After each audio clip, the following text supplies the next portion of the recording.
pada saat saya di hire, klien bilang, saya maunya seperti ini ya. Misalnya contoh yang nyeleneh nih, dulu pernah. Dia bilang, saya mau dapur saya warnanya hijau daun melinjo.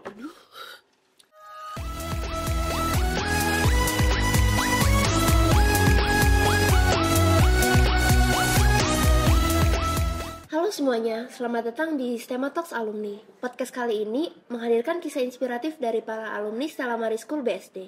Sebelumnya, perkenalkan, nama saya Angelica Celestine Pani Leonard dari kelas 10. Hari ini, kita kedatangan tamu spesial yang pasti bakal bikin kita termotivasi. Alumni yang hadir kali ini sudah lulus, bekerja, dan mempunyai keluarga kecil yang harmonis. Alumni ini sekarang menekuni arsitektur dan desain interior. Keren banget ya? Nggak perlu lama-lama lagi, langsung aja kita kenalan. Halo Kak Evan. Hai. Tak kenal maka tak sayang ya Kak. Boleh dong kenalan? Oke, nama saya ya. Nama saya Evan. Saya lulus Stella Maris 2008. Berarti udah lulus dari sekitar 17 tahun yang lalu ya Kak? Ya, kurang lebih 17 tahun lalu. Oke. Kira-kira pas datang ke sini Kakak ada kayak throwback nggak? Atau perubahan yang kalian lihat di sekolah ini pas datang itu ada nggak? Ada. Kalau dari lapangan tadi udah ada penutupnya, sekarang udah lebih bagus lah. Terus sekarang juga ini ada ruang podcast nih. Wah, keren banget sekarang sih. Gitu. Dulu belum ada ya. Oh iya Kak. Kira-kira ada nggak kenangan masa lalu yang masih Kakak inget? Yang lucu gitu mungkin? Sebenarnya ada nih. Cuma saya rada malu nyeritainnya ya. Dulu saya pernah, karena saya tuh ya jujur aja ya, saya nggak begitu bisa bahasa Mandarin. Jadi satu saat saya tuh memutuskan keputusan yang nggak benar, nggak boleh ditiru ya teman-teman. Saya tuh waktu lagi ujian Mandarin, saya nyontek di bawah laci. Ini boleh nggak Bu saya ngomong? saya nyontek di ujian Mandarin, taruh di bawah meja. Nah, kebetulan yang jaga dulu namanya Lause Leo. Nah, itu Lause saya tuh. Pertama kalinya saya memutuskan untuk nyontek, dan pertama kali dan terakhir kalinya juga saya ketahuan nyontek sama Lause itu. Padahal teman-teman saya juga sebelah nyontek nggak ketahuan, cuma saya doang yang ketahuan. Kayaknya memang saya tuh nggak ditakdirkan untuk nyontek ya. Akhirnya saya tuh inilah dihukum sama Lause, disetrap zaman dulu itu, disuruh berdiri di morning assembly. Aduh, itu kenangan yang nggak bisa saya lupain. Lucu, tapi kalau sekarang ya kita lihat ya lucu ya, tapi dulu itu deg-degan ya, takut dipanggil orang tua nih. Terus pertama kali nyontek ketahuan kan ya gimana ya, jadi nggak enak lah perasaannya gitu. Kebetulan saya juga ada kejadian yang sama sih Kak. Oh gitu? Di pelajaran Mandarin juga. Mandarin juga ya? Oh ya, Mandarin memang ada aura ininya terlalu besar ya, aura nyonteknya. Tapi saya nggak ketahuan. Oh, nggak tahu. Wah, hebat. Maaf ya Bu. Saya mesti belajar nih sama kamu berarti kalau ada ujian Mandarin lagi. Oke. Terus kira-kira dulu Kakak ada nggak sih guru yang Kakak sukai gitu, guru favorit lah? Nah, guru favorit nih. Guru favorit mungkin waktu SMA kelas 1, 2, 3 itu ya. Kan wali kelasnya tuh ada Bu Sarwanti, ada Bu Woro, sama Bu Ningrum. Nah ini nih, sebenarnya 3 guru ini ya favorit lah. Sama Lause Leo nih, Lause Leo karena yang ngegap saya nyontek. Ini karena dia tuh walaupun ngegap saya nyontek ya, saya takut sama dia. Cuma dia banyak pelajaran kehidupan yang saya belajar dari dia. Dia walaupun begitu, tapi sambil menanamkan nilai. Nah itu penting tuh, nilai kehidupan yang baru saya sadari setelah saya dewasa. Oh ternyata benar yang kata Lause dulu ya. Gitu. Mesti kerja keras, mesti berusaha, disiplin. Nah itu yang dulu kita anggap, gue diomelin nih sama Lause nih gini-gini. Ternyata di balik itu semua tuh banyak hal baik yang kita bisa terapin di dalam kehidupan kita nantinya gitu. Oh, Itu sih. Kalau Bu Ningrum nih sama Bu Woro nih, ini dulu terkenal ini nih galak, saya takut sebenarnya. Tapi kemarin yang hubungin saya Bu Ningrum, bilang saya mau diomelin apa lagi ya? kenang-kenangan masa lalu ya. Kenangan masa lalu. Sekarang Kak Evan bekerja di dunia arsitek dan interior desain ya Kak? Iya, betul.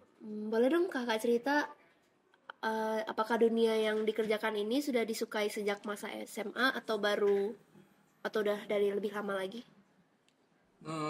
Kalau dunia arsitek ini kan memang saya eh apa ya? Memang dari sekolah saya suka tentang seni ya. Kan menggambar gitu, gambar-gambar iseng-iseng ya, namanya anak SMA suka gambar. Terus seni itu memang saya suka. Jadi kalau bicara sukanya semenjak kapan? Mungkin semenjak sekolah tuh mungkin udah ada kisi-kisinya tuh saya akan Menuju suka ke gambar, sana. iya menuju ke arsitektur gitu. Jadi saya suka gambar, saya suka desain sesuatu gitu. Saya suka mencurahkan ide-ide saya gitu. Oh, iya. Tapi kan kakak kan bilang suka gambar. Hmm. Selain dari arsitektur kan masih ada fashion designer atau enggak pelukis. Kenapa kakak bisa milihnya malah ke arsitektur? Karena itu maskulin. Kalau desain nanti saya jadi Evan Gunawan. Kan gitu. Bagus juga sih fashion designer tuh. Soalnya sepupu saya tuh ada fashion designer juga. Dia ngedesain, tapi cewek dia. Kayaknya fashion tuh lebih cocok ke yang perempuan. Walaupun ada juga yang laki-laki ya. Iya. Desainnya kayak ya beberapa vendor lah, vendor apa butik itu banyak desainernya lelaki loh. Iya. Cuma saya kayaknya kalau ke fashion tuh nggak ini sih, Kurang gitu. kurang ini karena kebetulan basic papi saya itu dulu juga pernah jadi kontraktor dulu gitu. Itu sih. Oke. Kira-kira ada nggak proyek yang paling berkesan bagi kakak gitu? Boleh diceritakan nggak? Kalau misalnya ada. Kalau proyek berkesan sebenarnya tuh banyak ya. Tapi saya ambil contoh beberapa nih. Saya pernah mendesain, biasa orang desain kan rumah, kantor, restoran gitu ya. Saya pernah desain Polres, kantor polisi. Jadi ya apa ya? Jadi saya mendesain ruangan Kapolresnya, ruangan Kanitnya, ya gitulah. Jadi kantor polisi itu kalau di Jakarta tuh saya nggak boleh sebut ya Polres mana. Jadi ada salah satu Polres yang interiornya bagus, itu saya yang buat. Wah. Dan itu ya gitu ya, karena untuk pemerintahan, jadi kita pasti tantangannya tuh lebih. Saya tuh takut sama polisi. Ditilang tuh saya takut sama polisinya. Saya dapat project, dikasih kepercayaan untuk bikin desain Polres gitu, yang tiap hari ketemu polisi, mau masuk mesti protokolnya tuh bener-bener ketat sekali gitu. Mobil pun nggak boleh parkir di dalam, mesti di luar. Kita bongkar muat barang juga protokolnya tuh sangat ketat lah gitu. Jadi ya unik lah, karena saya takut polisi, terus saya mesti bikin desain interior Polres, kantornya polisi gitu kan. Gitu sih. Tren-tren untuk interior desain sekarang tuh terus berkembang ya kak. Menurut kakak tren apa yang kira-kira sedang populer saat ini? Kalau sekarang kan yang mainstreamnya ya minimalis gitu kan, terus ada American Classic gitu ya. Tapi sekarang nih orang udah mulai bosen yang minimalis dan American Classic, klasik itu udah mulai bosen. Jadi udah mulai arahnya ke Skandinavia dan detail-detail arsitektur Skandinavia lah dan terapannya gitu. Jadi ke arah yang lebih ya Skandinavia ya, gimana ya, lebih plain gitu, lebih simple gitu. Terus sebagai interior designer, tantangan terbesar yang sering dihadapi dalam proyek-proyek yang kakak kerjakan itu kira-kira apa? Tantangan terbesar,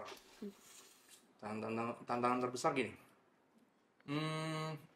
Saya masuk arsitek itu sebenarnya kan arsitek itu justru adalah wadah kita untuk mengeksplor batas imajinasi kita sampai semana. Jadi itu bayangan saya kalau jadi arsitek, saya boleh bikin bangunan, desain seunik mungkin, sebebas mungkin gitu. Nyatanya dalam dunia pekerjaan ya, bisnis profesional, kita tuh di-hire oleh seorang klien, kita mesti menuruti apa yang dia mau. Contoh, kita bilang ini deh, dapur. Misalnya kita ngomong yang singkup kecil aja ya, dapur. Kitchen setnya kita mau buat model seperti ini, gaya Jepang misalnya, gitu kan? Kalau bayangan saya, ini rumahnya cocok nih dengan gaya seperti itu. Dan sebelum mendesain kan saya mencari dulu nih background si klien ini. Dia tuh sukanya model-model seperti apa, terus anaknya berapa, terus yang makan di rumah berapa, istrinya sering masak atau enggak, mbaknya masak atau enggak, masaknya jorok atau enggak gitu kan. Kita tuh mempelajari itu dulu sehingga kita bisa keluar satu ide. Sedangkan sering kali gitu ya, saya dalam mendesain, pada saat saya di-hire, klien bilang, saya maunya seperti ini ya. Misalnya contoh yang nyeleneh nih, dulu pernah. Dia bilang, saya mau dapur saya warnanya hijau daun melinjo. Saya hari itu baru saya mikir daun melinjo itu seperti apa ya. Saya nggak pernah tahu kan. Akhirnya hari itu saya ke pasar. Ini cukup unik nih pengalaman saya. Hari itu saya ke pasar, bukan buat belanja buat makanan saya sehari-hari, tapi saya cari daun melinjo. Saya foto nih ke klien, cekrek, ini ya Bu, model begini ya, daun melinjo. Iya betul, warnanya seperti itu. Udah saya bawa ke workshop, ke kantor, untuk diaplikasi kepada kitchen set yang lagi dibuat gitu kan. Pada saat sampai kantor, daun melinjonya yang tadi muda jadi warnanya tua. Jadi beda. Pas kita chat, warnanya beda. Dia bilang, katanya daun melinjo, ini bukan daun melinjo, ini daun pepaya. Akhirnya, itu drama itu berbulan-bulan untuk menemukan daun melinjo yang tepat, warnanya sesuai yang dia ingini gitu. Jadi kadang-kadang kita mau apa ya, mensuggest sesuatu, Bu, aneh lah Bu, warnanya hijau melinjo begitu. Ya tapi kan kita di-hire sama mereka, kita nggak bisa idealis lah. Sebagai arsitek kan maunya idealis, nggak mau, itu nggak sesuai dengan identitas ibu nih, gitu kan. Sedangkan dia kasih mau daun melinjo, ya udahlah hijau semua jadi aneh begitu kan. Tapi ya namanya kita dibayar, ya udah. Nah itulah, jadi batin saya tuh juga nggak ya bertentangan lah dengan batin saya. Saya mau desain sesuai dengan kebutuhan yang bagus, yang manis, yang cocok. Tapi owner berkata lain, ya yang menang yang bayar lah. Gitu. Kalau saya paksa kan dia nggak mau bayar, gitu. Nanti batal. Gitu. Kira-kira apa saja skill utama yang seseorang harus kuasai untuk menjadi interior designer atau arsitek? Setiap pekerjaan itu pasti butuh disiplin ya, tekun, jangan nyerah, dan pentingnya kalau untuk khusus arsitektur tuh dia butuh imajinasi yang tanpa batas. Gitu. Imajinasi yang out of the box, karena kita kalau yang mainstream aja gitu, kita nggak akan beda, karena persaingan di dunia pekerjaan itu udah banyak lah orang pintar dan persaingannya ketat. Kalau kamu nggak bisa out of the box, menciptakan out of the boxnya tapi yang dalam hal positif ya, maksudnya yang benar-benar menjadi solusi. Kita tuh sebagai desainer juga mesti jadi solusi, dan kita bisa menciptakan sesuatu yang tidak bisa ditiru dengan yang lain. Terus kakak pernah lihat yang bangunan-bangunan yang kayak yang di luar negeri yang bentuknya miring atau misalnya bulat terus gimana gitu, yang unik lah. Menurut kakak itu kira-kira gimana mereka bisa itu stabil gitu? Nah, bentuk bangunan yang unik seperti itu sebenarnya dia nggak cuma gue mau buat misalnya dari bentuk piramid gitu kayak loft ya. gue mau buat bentuk piramid terus semua pakai kaca gitu. Dia tuh nggak sesimpel itu mikirnya. Dia pasti ada filosofi dulu. Bahkan ada gedung bangunan ya di Amerika gitu. Itu dia dibuat dari filosofinya. Jadi ada dasar-dasar filosofinya. Dia filosofinya dari kertas yang dia karena nge-sketch gitu ya, bentuk bangunan. Terus dia kayaknya nggak cocok nih. Dia buang kertasnya, dia taruh di meja. Dari bentuk kertas itu yang udah diacak-acak itu jadi bangunan sama dia. Jadi itu filosofinya waktu itu dia bilang bahwa pengalaman perjalanan desain itu yang membentuk suatu karya arsitektur. Jadi bukan hasil desainnya, tapi perjalanan kita untuk menuju mencapai satu desain itu adalah arsitektur. Bahkan saya dulu waktu tesis saya tuh disuruh ada tugas untuk membuat bangunan dari tarian. Jadi saya disuruh nari tuh waktu skripsi. Saya disuruh nari dari tarian saya di videoin kan. Iya. Kamu buat bangunan dari bentuk tarian kamu. Ya bingung lah kan kalau misalnya kita nggak ini. Akhirnya merenungkan. Dan kalau desain itu memang kita ngerenunginnya tuh bisa 3 bulan sampai 6 bulan. Bikin gambarnya sih gambar kerja, bestek, arsitektural gitu itu mah paling ya sebulan 2 bulan kelar gitu. Tapi ngedesain untuk mikirin filosofinya seperti apa, identitas bangunannya seperti apa, itu yang cukup lama gitu. Apalagi sekarang saya lagi ambil S2 ya, makin lebih dalam lagi tuh. Jadi saya mendalami bagaimana satu bangunan itu mempunyai identitas. Jadi contoh ya, kamu bisa tahu nih tanpa contoh lah yang simpel nih, logo. Kamu bisa tahu nih kalau warnanya hijau begini, ini Starbucks nih dalamnya. Iya nggak? Terus kamu bisa lihat kalau dari jauh nih ya, kamu lagi jalan, tiba-tiba ada bangunan seperti inilah, Stella Maris. Kita lihat dari jauh aja udah tahu ini sekolah nih pasti. Iya kan? Nah, itu identitas tuh. Itu yang dipelajarin tuh. Bagaimana bangunan itu mempunyai jiwa yang bisa orang itu dari jauh pun bisa lihat.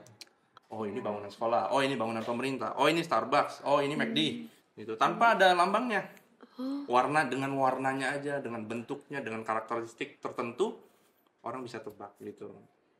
Awalnya saya ngira tuh kalau kayak bikin bangunan ya udah bikin aja gitu. Kayak identitas itu baru ternyata ada ya. Iya. Saya dalam sekali sih sebenarnya, makanya saya S2 ini masih belum lulus nih. Jadi masih kita explore lagi gitu. Gitu sih. Terus kakak pasti pernah lihat yang kayak bangunan-bangunan di Eropa itu yang dengan desain-desain itunya yang detail dan rumit itu. Nah, kalau di Eropa itu justru awal mula munculnya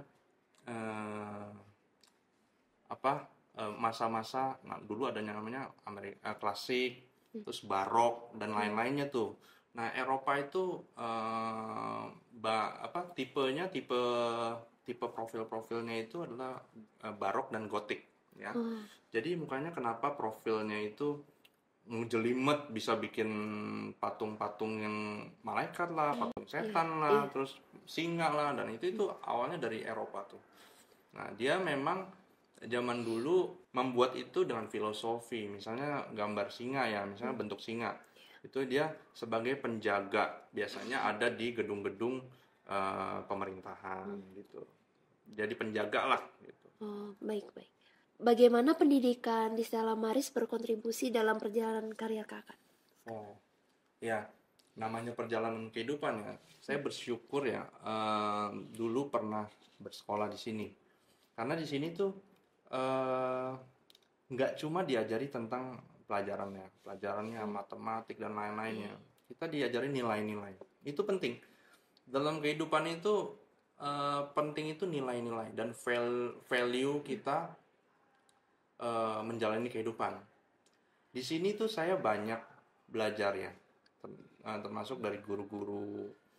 Dulu ada Bu Sarwanti, ada Bu Ningrum ya, Lause Leo ini sambil ngajar nih dulu kasih nilai-nilai.